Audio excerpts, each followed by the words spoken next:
अष्टमोऽध्यायः। ध्यानम्।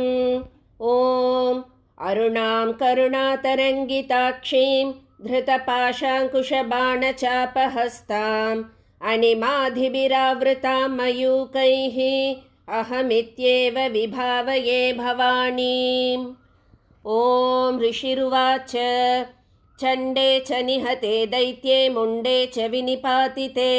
बहुलेषु च सैन्येषु क्षयितेष्वसुरेश्वरः ततः कोपपराधीन चेता शुम्भः प्रतापवान् उद्योगं सर्वसैन्यानां दैत्यानामधिदेशः अद्य सर्वबलैर्दैत्या षडशीतिरुधायुधाः कम्बूनां चतुरशीतिर्निर्यान्तु स्वबलैर्वृताः कोटिवीर्याणि 50 असुराणां कुलानि वै 100 कुलानि धौम्राणां निर्गच्छन्तु ममाज्ञया कालकादौर्हृदा मौर्याः कालकेयास्तथासुराः युद्धाय सज्जा निर्यान्तु आज्ञया त्वरिता मम इत्याज्ञाप्यासुरपतिः शुम्भो भैरवशासनः निर्जगाम महासैन्यसहस्रैर्बहुभिर्वृतः आयान्तं चण्डिका दृष्ट्वा तत्सैन्यमतिभीषणं ज्यास्वनैः पूरयामास धरणी गगनान्तरं ततः सिंहो महानादम् अतीव कृतवान् नृप घण्टास्वनेन तन्नादम् अम्बिका चोपबृंहयत् धनुर्ज्या सिंहघण्टानां नादापूरितदिङ्मुखा निनादैर्भीषणैः काली जिज्ञे विस्तारितानना तन्निनादमुपसृत्य दैत्यसैन्यैश्चतुर्दिशं देवी सिंहस्तथा काली सरोषैः परिवारिताः एतस्मिन्नन्तरे भूप विनाशाय सुरद्विषां भवायामरसिंहानामतिवीर्यबलान्विताः ब्रह्मेश गुहविष्णूनां तथेन्द्रस्य च शक्तयः शरीरेभ्यो विनिष्क्रम्य तद्रूपैश्चण्डिकां ययुः यस्य देवस्य यद्रूपं यथा भूषणवाहनं तद्वदेव हि तच्चक्तिरसुरान् योद्धुमाययौ हंसयुक्तविमानाग्रे साक्षसूत्रकमण्डलुः आयाता ब्रह्मणः शक्तिर्ब्रह्माणि साभिधीयते माहेश्वरी वृषारूढा त्रिशूलवरधारिणी महाहिवलया प्राप्ता चन्द्ररेखा विभूषणा कौमारी शक्तिहस्ता च मयूरवरवाहना योद्धुमभ्याययौ दैत्यानम्बिका गुहरूपिणी तथैव वैष्णवी शक्तिर्गरुडोपरि संस्थिता शङ्खचक्रगदाशार्ङ्गखड्गहस्ताभ्युपाययौ यज्ञवाराहमतुलं रूपं याभिव्रतो हरेः शक्तिः साप्याययौ तत्र वाराहीं बिभ्रतीं तनुं नारसिंही नृसिंहस्य बिभ्रति सदृशं वपुः प्राप्ता तत्र सटाक्षेप क्षिप्तनक्षत्रसंहतिः वज्रहस्ता तथैवैन्द्री गजराजोपरि स्थिता प्राप्ता सहस्रनयना यथा शक्रस्तथैव सा ततः परिवृतस्ताभिर्यीशानो देवशक्तिभिः हन्यन्तामसुरा शीघ्रं मम प्रीत्याह चण्डिकां ततो देवी शरीरातु विनिष्क्रान्तातिभीषणा चण्डिका शक्तिरत्युग्रा शिवा शतनिनादिनी सा चाहधूम्रजटिलं ईशानमपराजिता दूतत्वं गच्छ भगवन् पार्श्वं शुम्भनिशुम्भयोः ब्रूहि शुम्भं निशुम्भं च दानवावतिगर्वितौ ये चान्ये दानवास्तत्र युद्धाय समुपस्थिताः त्रैलोक्यमिन्द्रो लभतां देवा सन्तु हविर्भुजः यूयं प्रयात पातालं यदि जीवितुमिच्छत बलावले पादथ चेत् भवन्तो युद्धकाङ्क्षिणः तदा गच्छत तृप्यन्तु मच्चिवाः पिशिते नवः यतो नियुक्तो दौत्येन तया देव्या शिवस्वयं शिवदूतीति लोकेऽस्मिंस्ततः साख्यातिमागता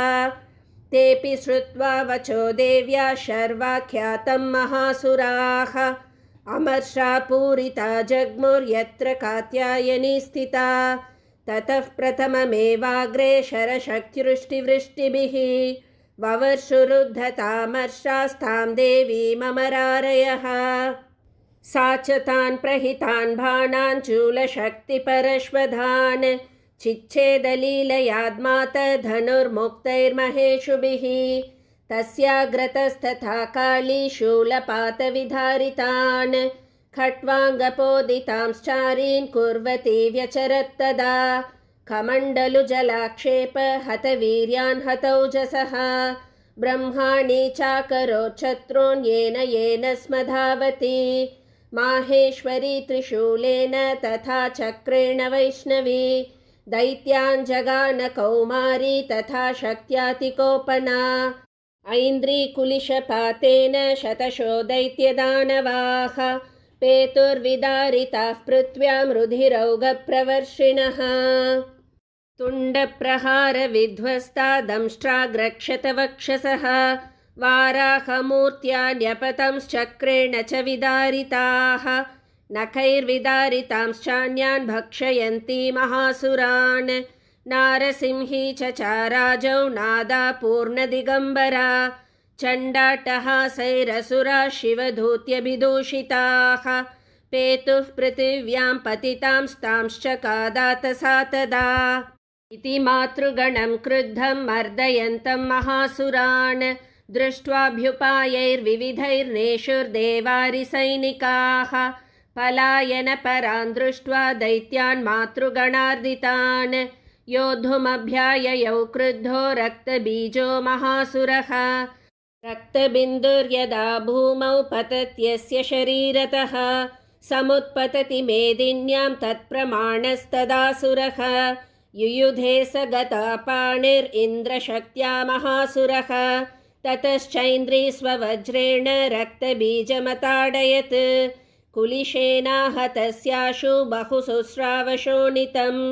समुत्तस्तुस्ततो योधास्तद्रूपास्तत्पराक्रमाः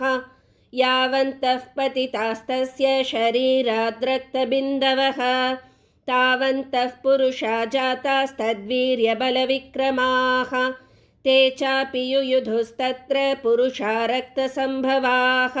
समं मातृभिरत्युग्रशस्त्रपातातिभीषणं पुनश्च वज्रपातेन क्षतमस्य शिरो यदा ववाह रक्तं पुरुषास्ततो जाता सहस्रशः वैष्णवी समरे चैनं चक्रेणाभिजगानः गदया ताडयामास ऐन्द्रीतमसुरेश्वरं